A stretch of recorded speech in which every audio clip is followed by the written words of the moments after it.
I've decided to start a new life without you. The words hung in the air of the upscale restaurant where we'd gathered to celebrate my daughter's college graduation. Andrew, my husband of 28 years, stood with his champagne glass still raised, his announcement displacing the toast he was supposed to be making to Sophie's achievements. The clinking of silverware ceased. Conversations halted mid-sentence. 50 pairs of eyes darted between Andrew and me, waiting for my reaction. For the tears, the shouting, the dramatic exit everyone expected. Instead, I smiled. Congratulations on your honesty. My name is Claire Caldwell. I am 54 years old, and until this moment, I had been playing the role of the devoted wife and mother perfectly. I put my own career aspirations on hold to support Andrew through 3 business ventures, 2 career changes, and countless finding himself phases. I raised our brilliant daughter Sophie, who sat beside me. Now her graduation cap still perched on her head, her expression frozen in horror. From the corner of my eye, I could see Rachel Wells, Andrew's much younger girlfriend, shifting uncomfortably at the back table, where she sat with people I had considered friends for decades. The same friends who apparently knew about the affair but never thought to tell me. The same Rachel who had attended our Christmas parties, who had once called me for advice about her career. With practiced calm, I reached into my handbag and pulled out a sealed cream-colored envelope. I placed it gently beside Andrew's plate. "What's this?" he asked, his triumphant expression faltering. "Something for you to read later," I replied, keeping my voice steady. I turned to Sophie, whose face had gone pale. I kissed her cheek. "I am so proud of you, sweetheart. This day is still about your accomplishment."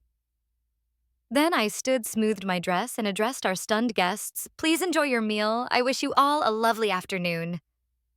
With that, I walked out of the restaurant, my head held high, feeling 50 pairs of eyes following me. The heavy door swung shut behind me, cutting off the beginning of anxious murmurs. Outside, the Augusta summer heat hit me like a wall, but I welcomed it. For the first time in years, I could breathe freely. Behind me, I heard the restaurant door open and slam shut, followed by Andrew's voice, no longer confident, but high-pitched and frantic. "Claire, what the hell is this? What have you done?" I kept walking, allowing myself a small smile. The envelope I'd handed him contained the beginning of my revenge, one I'd been meticulously planning for months. I had always been the practical one in our marriage. While Andrew dreamed big and took risks, I maintained the stability our family needed. I was the one who saved for Sophie's education when Andrew invested unwisely in his friend's restaurant venture. I was the one who worked extra hours as a finance manager at Trevanta Corp, when his midlife crisis led him to quit his stable position to follow his passion selling handcrafted furniture. A passion that lasted approximately 6 months before he grew bored. My own dreams opening a financial consultancy for women were perpetually on hold. After Sophie graduates, I told myself. After Andrew finds stability. 3 months ago, I noticed discrepancies in our joint accounts. Small transfers to an account I didn't recognize. Having spent 20 years managing our family finances, these irregularities stood out like red flags. I could have confronted Andrew immediately, but something held me back. Perhaps it was intuition, or perhaps it was the growing distance between us over the past year. Instead, I began quietly investigating. What I discovered was worse than I imagined. Andrew had been systematically moving funds to a separate account for over a year. He had also been taking Rachel to expensive restaurants, purchasing jewelry, and looking at beachfront property, all while telling me we needed to tighten our belts for retirement. Then came the text messages I discovered when Andrew left his phone unlocked. Messages about their new life together, messages about how he was finally breaking free, messages about their plans for the day after Sophie's graduation, the day he had chosen to make his grand exit from our marriage. What Andrew had forgotten, or perhaps never fully grasped, was that I had been a financial professional for 30 years. I understood money trails. I knew how to trace assets, and most importantly, I remembered the prenuptial agreement we had signed 28 years ago, when I had more family money than he did. The agreement he had insisted upon, ironically, to protect his future earnings contained a fidelity clause that would prove to be his undoing. While Andrew plotted his escape with Rachel, I was building my case. I consulted with attorneys. I documented every hidden transfer. I gathered evidence of their affair. I prepared divorce papers. I timed everything perfectly, knowing Andrew would want to wait until after Sophie's graduation to avoid ruining her big day. What he didn't expect was that I would serve the divorce papers the morning of the graduation, before his planned announcement. But with the papers still safely hidden in court records, not yet accessible to him. What Andrew didn't know was that I was always 3 steps ahead. I didn't return to the restaurant. Instead, I drove to our home, a spacious colonial in Augusta's historic district that we had purchased 15 years ago. The house that Andrew had already promised to Rachel, according to text messages that he didn't realize I had seen. I parked in the driveway and calmly entered what had been our shared space for over a decade. Everything looked the same. The family photos on the walls, the antique grandfather clock that had been my father's, the worn leather couch where Andrew and I had once dreamed of our future together. Yet everything had changed. I went upstairs to the master bedroom and opened the closet. Andrew's clothing was already packed in suitcases, hidden in the back, ready for his planned departure tomorrow. I smiled at his predictability. He had always been meticulous about clothing, but careless about the important things. My phone buzzed incessantly with messages from friends at the restaurant from Sophie. Even from Andrew's sister Ruth, who had flown in for the graduation, I responded only to my daughter. "I'm okay. This isn't your burden to carry. Enjoy your graduation day. We'll talk tonight. I love you." I had protected Sophie from the truth for months, not wanting to overshadow her final semester with family drama. She would be angry that I hadn't told her, but I knew she would understand.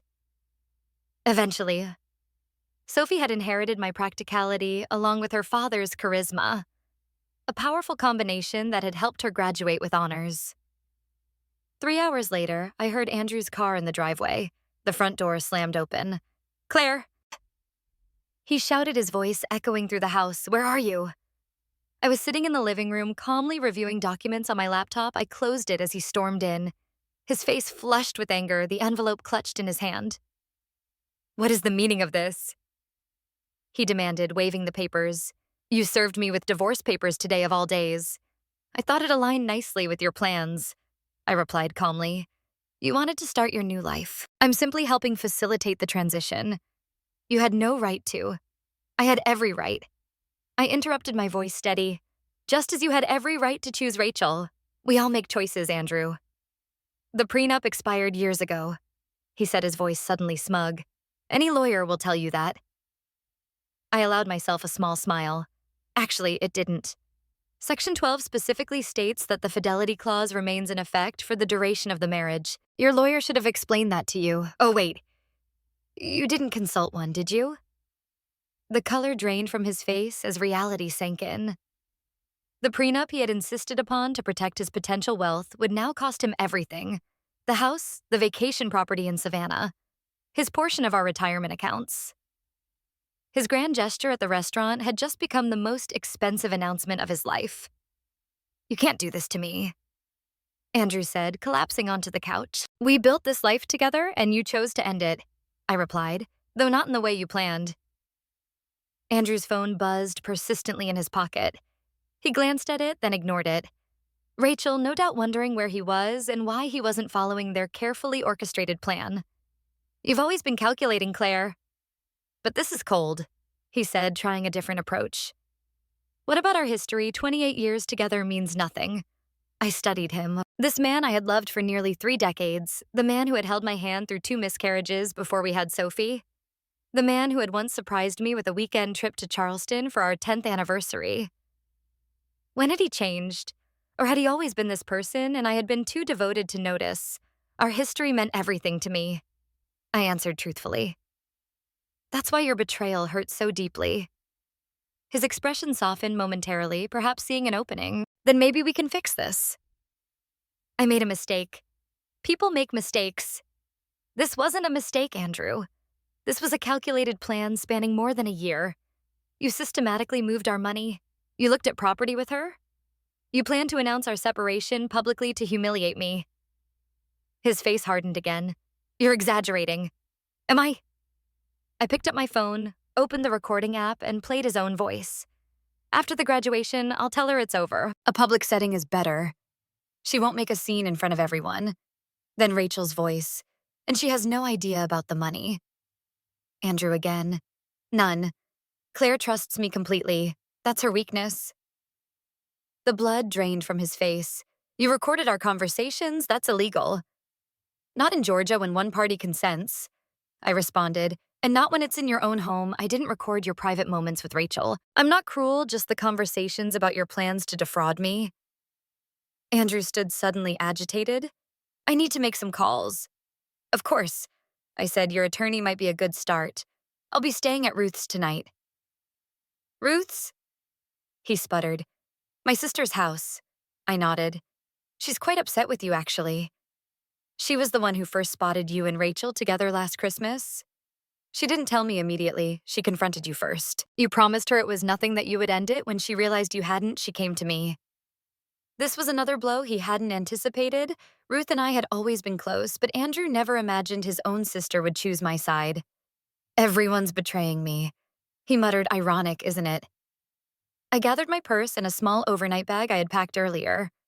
You have until tomorrow evening to remove your things from the house. After that, the locks will be changed. As I headed toward the door, Andrew called after me. Desperation in his voice. What about Sophie? Have you thought about how this affects her? I paused, anger finally breaking through my calm facade. Don't you dare use our daughter as a shield, Andrew. You certainly weren't thinking about her when you were planning your new beachfront life with Rachel. His phone buzzed again. This time he looked at it and groaned. Problem? I asked. Rachel is at the apartment already. She's moved her things in. I couldn't help but smile. The apartment you put in both your names. The lease you signed last month? Andrew nodded, looking confused. You might want to check with the leasing office. That application was flagged for credit issues and never completed. The agent called our home phone to verify information. I handled it myself. I walked out the door, leaving Andrew to face the first of many consequences. His perfectly planned new life was unraveling faster than he could process. Ruth lived in a charming bungalow across town, close to the university where she taught literature. When I arrived, she greeted me with a fierce hug. I just heard from Sophie, she said, pulling me inside. Are you okay? I'm better than I expected. I admitted, following her to the kitchen where a bottle of wine was already open. I never thought Andrew would make such a spectacle, Ruth said, pouring 2 glasses. The restaurant in front of everyone? He's lost his mind. It was meant to humiliate me, I explained, accepting the glass. A public rejection, so I couldn't fight back without looking hysterical. Ruth's face darkened. My brother always did have a flair for drama, but this is beyond anything I expected from him. We settled in her sunroom, surrounded by potted plants and bookshelves. Ruth had never married, preferring her independence and academic pursuits. Over the years, I had sometimes envied her freedom. What did you put in that envelope that made him so upset? She asked. I explained the contents, the divorce filing, the evidence of his financial deception, and most importantly, the prenuptial agreement that would leave him with far less than he had planned. The prenup. Ruth amused. I remember when he insisted on it. Father had just given him that money for his first business, and he was so worried about protecting it. She laughed bitterly. The irony is delicious. My phone rang. Sophie. I took a deep breath before answering. Mom. She said immediately, her voice strained. I'm coming over to Aunt Ruth's. Honey, you don't have to. I'm already on my way, she interrupted. Dad is telling everyone you've lost your mind, that you've been planning this for months. He's saying horrible things. And of course he was. Andrew always rewrote narratives to cast himself as the victim. Let him talk. I said the truth will become clear soon enough. 20 minutes later, Sophie arrived, still in her graduation dress, but with her makeup smudged from crying. She fell into my arms like she used to as a child after a nightmare. Why didn't you tell me? She asked, her voice muffled against my shoulder. I didn't want to ruin your final semester, I explained. You worked so hard for this day. She pulled back, wiping her eyes. Well, Dad took care of ruining it anyway. We moved to Ruth's living room, where Sophie finally got the full story, how I had discovered the affair, the financial deceptions, and the plans Andrew and Rachel had made. I knew something was off with Dad, Sophie admitted. He's been different. Distracted, always on his phone, but I never imagined. None of us want to see these things in people we love, Ruth said gently. My phone buzzed with the text message from Philip Anderson, my attorney. The emergency filing had been approved. The accounts I had identified were frozen pending the divorce proceedings. Andrew now had limited access to funds enough for living expenses, but not enough to follow through on the property purchases he had planned with Rachel. I showed the message to Ruth and Sophie. "Good," Sophie said firmly. "He deserves it." My daughter's loyalty warmed me, but I wasn't naive. "He's still your father." I reminded her, "Your relationship with him is separate from what's happening between us." Sophie shook her head. "Maybe someday. But right now, I can't even look at him." He hugged me this morning and told me how proud he was, all while planning to blow up our family hours later. The doorbell rang, interrupting our conversation. Ruth went to answer it, returning moments later with a troubled expression. "It's Andrew," she said, "and he's not alone." I steeled myself as Ruth led Andrew and Rachel into the living room. Rachel looked uncomfortable, shifting her weight from one foot to the other, her eyes darting around the room. She was 37, not exactly a trophy wife, but still 17 years my junior, with shoulder-length blonde hair and the kind of confidence that comes from never having faced real hardship. Andrew, by contrast, looked furious. His earlier desperation had hardened into anger. "Claire, you need to stop this insanity," he demanded. "Unfreeze the accounts. We can discuss this like reasonable adults." Sophie stood up, placing herself slightly in front of me. "Maybe you should have tried being reasonable before announcing to everyone that you were leaving Mom." Andrew's eyes widened as if just noticing our daughter. "Sophie, this doesn't involve you." "Doesn't involve me?" she echoed incredulously. "You blew up our family on my graduation day, and it doesn't involve me?" Rachel touched Andrew's arm. "Andrew, maybe we should go." He shook her off. "No, I'm not leaving until Claire agrees to be rational about this." Ruth folded her arms. "My sister-in-law seems to be the only rational person in this scenario." "You're the one who created this mess, Andrew." I remained seated, watching the drama unfold. For years, I had been the peacemaker, the one who smoothed over conflicts and kept everyone happy. That role was exhausting, and I had finally set it down. "The accounts will remain frozen until the preliminary hearing," I said calmly. "That's in 3 days. The judge will determine appropriate asset division at that time." "3 days," Andrew sputtered. "What am I supposed to do for 3 days?" "You have your personal account," I reminded him, "the one you've been funneling money into for the past year." "That should be sufficient." Rachel's head whipped toward Andrew. "You have a separate account with how much in it." An interesting dynamic was emerging. Clearly, Andrew hadn't been entirely forthcoming with Rachel either. Andrew ignored her question. "This is vindictive, Claire." "This isn't like you. Perhaps you never really knew me," I replied. "Just as I apparently never really knew you." Sophie turned to Rachel. "Did you know he was going to announce it like that at my graduation celebration?" Rachel had the decency to look ashamed. I thought he was going to talk to your mother privately. The announcement today was unexpected." Andrew shot her a betrayed look. Cracks were already forming in their united front. "I think you both should leave," Ruth said firmly. "You've upset Sophie enough for one day." "Sophie," Andrew pleaded, "you understand that relationships change, don't you? Sometimes people grow apart." My daughter's face hardened in a way I had never seen before. "What I understand is that you're a coward who couldn't even give Mom the dignity of a private conversation. What I understand is that you were stealing from our family while I was working 2 jobs to help pay for my textbooks because you said money was tight." Andrew paled. "That's not how it was.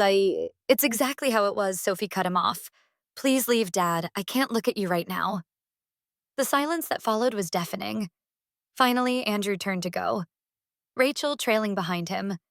At the door, he paused and looked back at me. "This isn't over, Claire. I'll fight you on this." I met his gaze steadily. "You're welcome to try." After they left, Sophie collapsed next to me on the sofa, tears streaming down her face. "I've never talked to Dad like that." I wrapped my arm around her shoulders. Sometimes standing up for what's right is painful. Ruth brought us fresh glasses of wine. "To new beginnings," she said, raising her glass. Indeed, I thought this ending was just the beginning of something new. The preliminary hearing took place in a small courtroom on a rainy Tuesday morning. I arrived with my attorney, Philip, while Andrew came with a lawyer he had hastily retained, a young associate from a firm that specialized in corporate law, not family matters. Andrew's poor choice of representation was yet another consequence of his rushed planning. The judge, an older woman with sharp eyes and no patience for dramatics, reviewed the prenuptial agreement carefully. "This document appears to be in order," she said, looking over her reading glasses at Andrew's attorney. "Do you contest its validity?" The young lawyer cleared his throat. "Your Honor, we believe the agreement has expired due to the length of time that has passed. Section 18 clearly states that the duration is for the term of the marriage plus any legal proceedings resulting from its dissolution," the judge read aloud. "There is no expiration date indicated." Andrew leaned forward to whisper urgently to his lawyer, who looked increasingly uncomfortable. "Furthermore," the judge continued, "the evidence of systematic fund transfers appears to violate the financial disclosure requirements in Section 23. She shuffled through the papers, then looked up. "I am ruling to maintain the freeze on joint accounts pending full financial discovery. Mr. Caldwell's personal account will remain accessible to him. The family home will remain in Mrs. Caldwell's possession during proceedings as stipulated in the prenuptial agreement's infidelity clause." Andrew's face flushed dark red. "This is outrageous." He muttered loud enough for me to hear. The judge fixed him with a stern look. "Mr. Caldwell, I suggest you review the agreement you signed more carefully. This court will reconvene in 30 days for the full hearing after discovery is complete." As we left the courtroom, Andrew caught up to me in the hallway. "Claire, please. We need to talk about this reasonably. 28 years together has to count for something." "It counted for everything," I replied, "until you decided it didn't." I walked away, leaving him standing alone in the courthouse corridor, the weight of his choices finally beginning to sink in. Word spread quickly through our social circle. Friends called daily, some offering support, others seeking gossip. I maintained a dignified silence about the details, simply saying, "Andrew and I are separating. These things happen." Meanwhile, Andrew's carefully constructed facade was crumbling. The image he had cultivated, successful businessman, devoted family man, was tarnished beyond repair. The financial freeze meant he couldn't follow through on promises made to Rachel. The beachfront property they had been planning to purchase fell through. The luxury car he had put a deposit on had to be canceled. 2 weeks after the hearing, Ruth called me, her voice tinged with amusement. "Have you heard the latest Rachel moved out? Stefan already." I wasn't entirely surprised, but the speed was impressive. Apparently, she discovered that Andrew's business isn't doing as well as he claimed. The substantial savings he talked about don't exist. She told her friend Jennifer that she didn't sign up to date a man with financial problems. I couldn't help but laugh. He always was good at creating illusions. Meanwhile, I was rebuilding. The financial security I had always maintained separate from our joint accounts gave me freedom. Andrew hadn't anticipated I rented a small office space downtown and began setting up the consultancy I had dreamed about for years. My first clients were 2 women going through divorces of their own. Word of mouth brought more. I specialized in helping women understand their finances during major life transitions, divorces, widowhood, career changes. The work was immediately fulfilling in a way my corporate job never had been. Sophie, who had accepted a job with a marketing firm in Charleston, called me regularly. "I'm so proud of you, Mom," she told me after I described my growing client list. "You're helping people during their worst moments." "I'm just doing what I wish someone had done for me earlier," I replied, preparing women for whatever might come. Being needed for my expertise rather than my caregiving was a novel and empowering experience. Word count 300, the final divorce hearing fell on what would have been our 29th anniversary, a fitting end to a chapter of my life that had lasted nearly 3 decades. Andrew arrived looking haggard. I later learned that his business was struggling without my financial support and guidance. Rachel was long gone already, dating a real estate developer from Savannah. Most of our mutual friends had distanced themselves from him after learning the full story of his deception. The judge upheld the prenuptial agreement in its entirety. Andrew left with his personal possessions, his struggling business, and the money in his private account, which after paying his attorney was barely enough to secure a small apartment. I retained our home, my retirement accounts, and 70% of our joint investments, exactly as the prenuptial agreement stipulated in cases of infidelity. The justice was poetic. The very document Andrew had insisted upon to protect himself had become his downfall. As we left the courtroom, Andrew approached me one last time. "I made a terrible mistake," he said quietly. "Is there any chance we could—" "No." I interrupted, gentle but firm. "That door is closed." "I understand, sir," he replied, and for once I believed he did. "I hope you find happiness, Claire. You deserve it." It was perhaps the first honest thing he had said to me in years. 6 months later, my consultancy. Caldwell Financial Transitions was thriving. I had moved from the small office to a larger space and hired 2 associates. I specialized in helping women secure their financial futures, particularly through major life changes Sophie visited, often proud of what I had built. You know what's ironic? She said during one visit. If Dad had just been honest from the beginning, he might have kept half of everything. Sometimes people can't see beyond what they want in the moment, I replied. The woman who had once defined herself as Andrew's wife and Sophie's mother had discovered a new identity: mentor, business owner, and advocate. The envelope I had handed Andrew at the restaurant hadn't just been my escape plan. It had been the key to a door I never knew existed. Behind it, I found not just revenge, but reinvention. In securing my financial future, I had also reclaimed something far more valuable: myself.